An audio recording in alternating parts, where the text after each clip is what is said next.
Bueno, muy bien. Continuamos entonces con la descripción y el análisis de todo este fenómeno de la transmisión por correo. Y nos quedaba por ver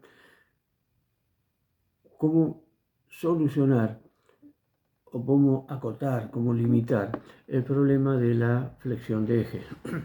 Eso se puede lograr simplemente logrando de alguna manera aumentar las fuerzas de contacto, las fuerzas de fricción, sin poner en peligro la flexión de eje. Pero eso implica sin aumentar la fuerza esta normal, radial, que es la que finalmente va a generar la flexión de ejes. A alguien se le ha ocurrido, es decir, multipliquemos la eficiencia de la fuerza esta n limitada, es decir, vamos a partir de ahora todo este razonamiento de la suposición de que la fuerza final que tiende a generar la compresión y la flexión de eje está acotada a un determinado valor. Pero queremos lograr aumentar la fuerza que vamos a hacer. Y ahí vamos a aplicar algo que a veces sabemos que no tenemos que hacer. Por ejemplo, entre dos postes, colgar un cable con una lamparita, como era cuando yo era chico las iluminaciones de las calles, ¿no? En cada esquina había un poste, había un cable eléctrico y en el medio una lamparita con una pantalla. Pero eso sabemos que con muy pequeño peso, los esfuerzos sobre los cables son muy grandes. ¿Por qué? Porque no se puede poner el cable totalmente tenso. Es decir, necesitamos un cierto ángulo. Cuanto más grande es ese ángulo, depende de cómo lo miramos, pero cuanto más chico, es decir, cuanto más caigan los cables, menos influencia va a ser el peso. De hecho, si fueran 60 grados, las tensiones en los dos cablecitos, en las dos sogas que estén sujetando lo que queremos suspender, va a ser igual al peso. Pero si el ángulo tiende a hacerse más grande, hasta 180 grados, que sería el límite, es el cable totalmente tenso, los esfuerzos serían infinitos. Porque aparece un problema que se visualiza acá, que es que para esta misma fuerza N, si yo consigo tener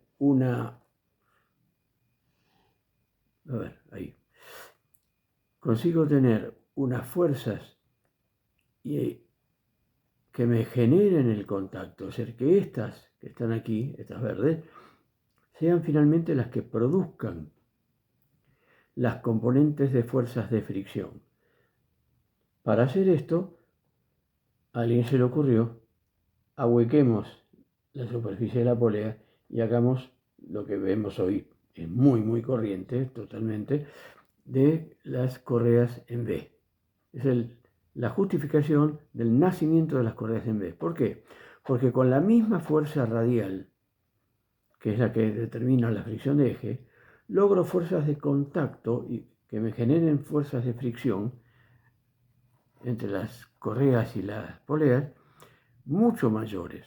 ¿Por qué? Porque si el ángulo este es grande, o el semiángulo este es grande, tiende a 90, generalmente anda por el orden de los 70, 75 grados, el ángulo este entre los flancos de la polea anda entre los 20 y los 30 grados,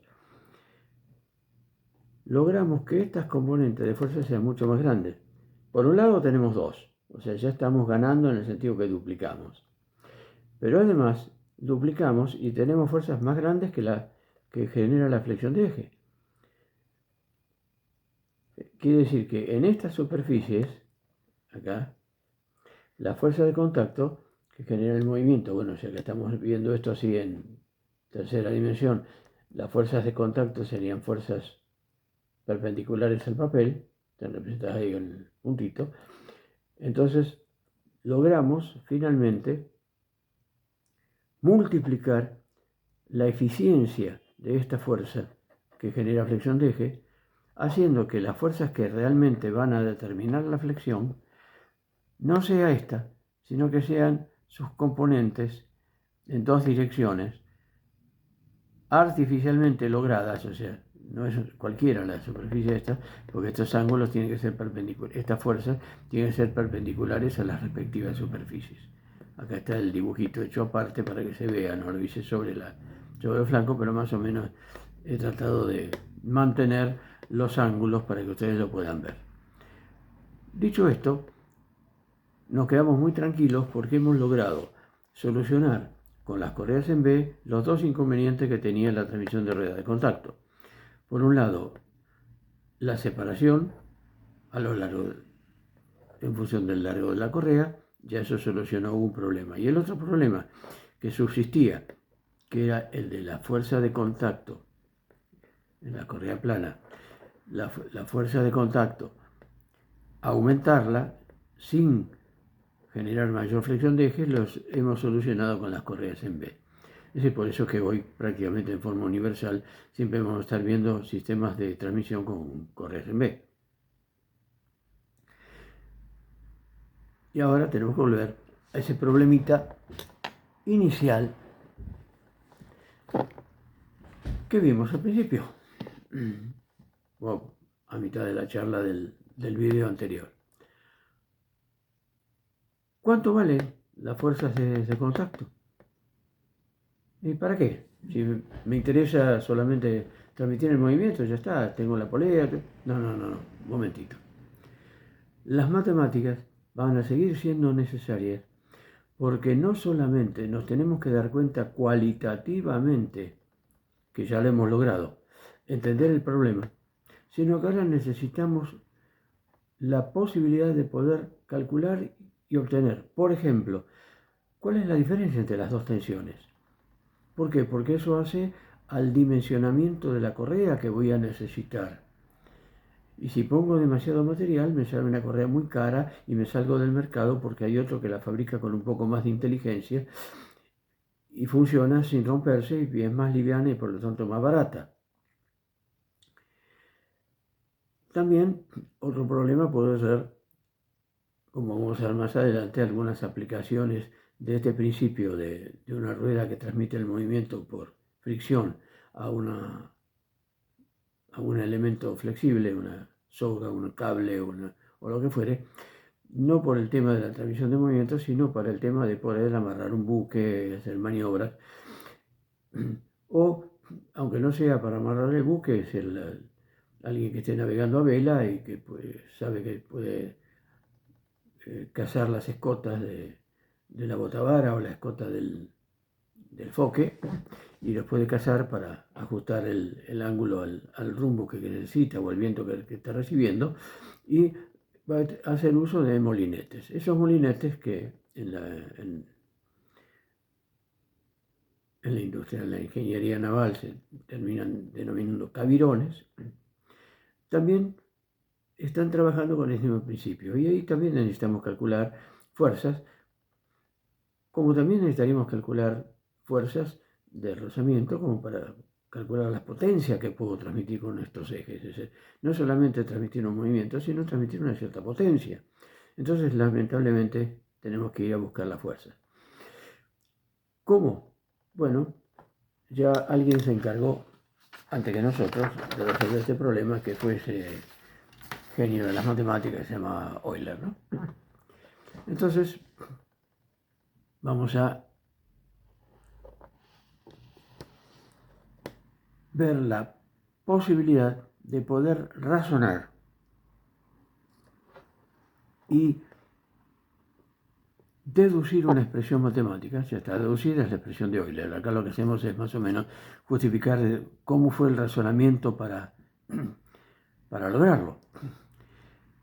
Es evidente que tomando un pequeño sector de esa correa o lo que fuere que está pasando por una polea, y ahora me refiero a las fuerzas sobre la correa, no las fuerzas que transmite el movimiento, las que la correa transmite sobre la rueda. Las fuerzas sobre la rueda de rozamiento, ahora no me importa, me interesan las fuerzas que la rueda, por reacción, le transmite a la correa. Es decir, esas fuerzas, evidentemente ya hemos visto en la charla inmediata anterior, que no son iguales y se van sumando. O sea, en cada sector, en cada sección transversal que podamos tomar de correa a lo largo de la zona de contacto, va a haber un incremento de la fuerza, es decir, que la tensión en un lugar va a ser distinta a la tensión unos centímetros o unos milímetros más arriba. ¿Por qué? Porque la que tengo acá se le va a sumar esa pequeñísima fuerza de contacto y me va a dar una un poquito más grande. Matemáticamente se trabaja con el concepto de diferencial, es decir, tomar elementos muy pequeños, de modo que en realidad lo que vamos a estar considerando es un ángulo muy pequeño, un diferencial de ángulo, de esos 80, 100, 150 o 200 grados del ángulo de abrace. Analizamos un pequeño ángulo, digamos un grado, medio grado, un cuarto de grado.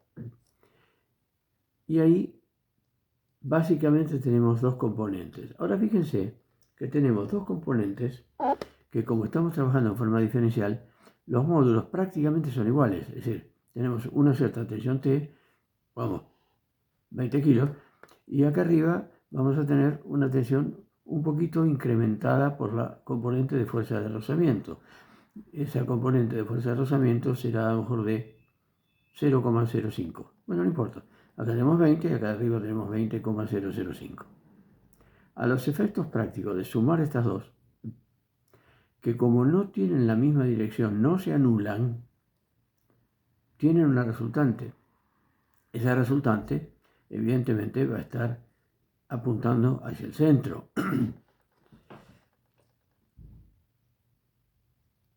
¿Y cómo la obtenemos? Bueno, trigonometría básica. Es decir, esta proyectada en la dirección del radio del punto de contacto me da una pequeña componente, que será t por el seno de este pequeño angulito, que será la mitad del ángulo que hemos considerado diferencial. Así que sería t por el diferencial del ángulo sobre 2. Vamos despacio con esto porque sé que a muchos les cuesta un poco la parte matemática y la parte trigonométrica. Y lo mismo la del otro lado. Quiere decir que la componente que voy a tener hacia el centro del radio va a ser la suma de este proyectada en esta dirección y esta proyectada en esta dirección. Como admitimos que los módulos son prácticamente iguales, simplificamos un poco la expresión y ponemos 2 veces t por el seno del diferencial phi sobre 2. Ahora bien, para un ángulo muy pequeño, y esto les pido que hagan la comprobación personal, o sea, no se queden con que el profe dijo. El profe dijo nada, no sirve eso. Para aprender realmente y que las cosas les queden, nada mejor que lo hagan ustedes mismos. Entonces, usen la calculadora y comparen, por ejemplo, el seno de 1 grado con la tangente de 1 grado y con el arco 1 grado en radianes, por supuesto, no el valor 1, sino 1 grado en radianes. Y fíjense que son tres valores que son bastante parecidos. Tomen medio grado o un cuarto de grado, 0,25 grados, y hagan lo mismo. Y van a ver que a medida que el ángulo es más pequeño, cada vez esa coincidencia es mayor, cada vez más los tres valores tienen un valor único. Lo dejo a lo que cada uno haga luego, ¿no? Pero no estaría de más hacerlo porque entonces se terminan de convencer de que lo que uno les dice es cierto y no es simplemente algo que algún profe dijo para que dé la demostración. No, es así, porque es así. Entonces, en función de eso, se me simplifica notablemente la expresión matemática, porque ahora resulta que las componentes, por acá,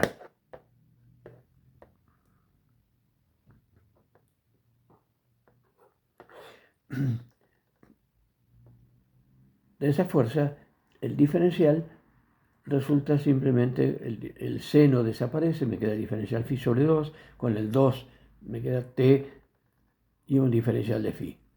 Ahora, esa pequeña componente de fuerza, si la multiplicamos por el coeficiente de rozamiento, resulta que es la componente de fuerza de fricción. O sea que tendríamos un diferencial de fuerza de fricción que sería igual a mu, coeficiente de rozamiento, por el diferencial de phi, por la tensión T genérica. Ya no sabemos cuál es porque estamos metidos ahí dentro de la circunferencia. Es algo que evidentemente después vamos a tener que integrar. Pero esa diferencial de fuerza de fricción es también el diferencial de T. Es la fuerza de rozamiento porque la multiplicamos por el coeficiente de fricción. ¿Y cómo sabemos? Como dijo la primera clase del video, el primer minuto, que dijo que la fuerza era desde 0 hasta ese valor. Porque hay movimiento, entonces al haber movimiento, evidentemente alcanzó su valor máximo. Punto. Fin de la discusión. Entonces, esa componente de fuerza de fricción es justamente la que hace la diferencia entre T y el T más diferencial de T. Quiere decir que como la diferencia entre estas dos es el diferencial de fuerza de rozamiento, ahora ya tenemos la expresión y me queda el diferencial de T. O sea, reemplazo ese diferencial de fuerza de rozamiento por diferencial de T. Separo variables y llego a una expresión logarítmica. T sobre diferencial de T. ¿Y cómo integro? Guarda. Suele ser un problema hacer desde dónde hasta dónde tengo que integrar. Entonces miremos de vuelta el problema desde afuera. ¿Qué estamos integrando? Fuerzas que van generando y que dependen del ángulo de abrace. Entonces lo que manda para la integración es el ángulo de abrace, es lo que tenemos del otro lado, el diferencial de phi. ¿Desde dónde tenemos que integrar? Desde 0, donde empieza el contacto, hasta el ángulo alfa, o como quiera que se lo llame, donde termina el contacto. Muy bien. Y ahora esos dos límites son los que condicionan a la otra integral. Condicionan a la integral. En un caso tengo la tensión T1 en una de las ramas, en el otro caso la tensión T2 en la otra rama. Finalmente llegamos a la expresión logarítmica, que después sacamos antilogaritmos. Para eliminar los logaritmos nos queda una exponencial, que es la conocida fórmula de Euler. Eso nos permite sacar la diferencia de tensiones. Y ahora, para terminar esta clase, brevemente, en el caso de la polea, una tensión va a resultar mayor que la otra. Donde estamos tirando, tenemos que sumar todas las de rozamiento respecto del cajón que estamos levantando, el cuerpo que estamos levantando. Por lo tanto, el efecto de la fricción es que tenemos que hacer más trabajo, porque nos vamos a cansar más, porque tenemos que vencer toda esta fricción, además del peso que estamos levantando.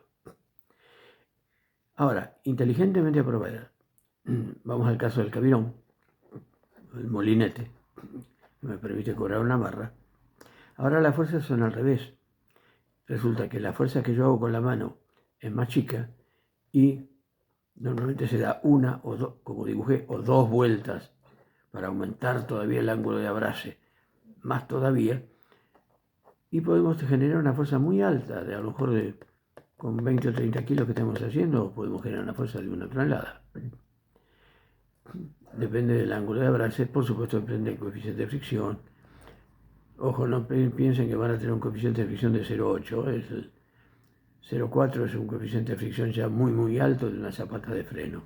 Así que los coeficientes de fricción serán de 0,2, 0,25.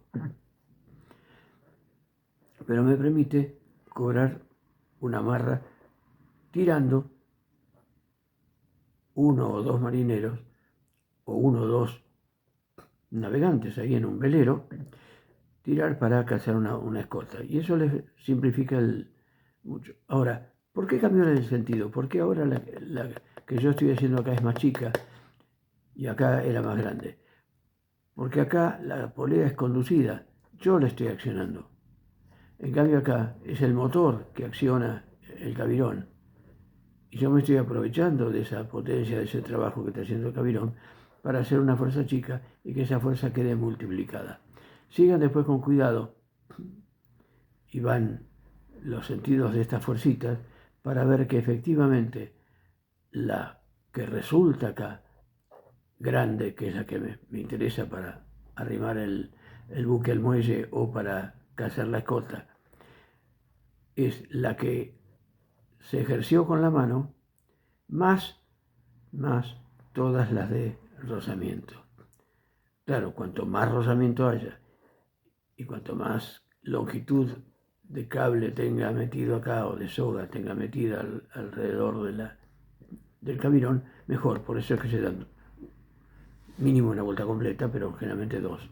Doy 2 vueltas completas y con eso logro un muy buen efecto. Bueno, fin de este tema, fin de esta clase. Espero que lo hayan comprendido bien. Analícenlo esto de vuelta, mírenlo de vuelta, hasta darse cuenta. No tiene sentido que uno siga dándole con la clase. Cada uno de ustedes, los que interese por supuesto, lo tienen que ir viendo por ustedes mismos. Pero tengan en cuenta que la diferencia acá es que esta polea es conductora y acá esta es conducida.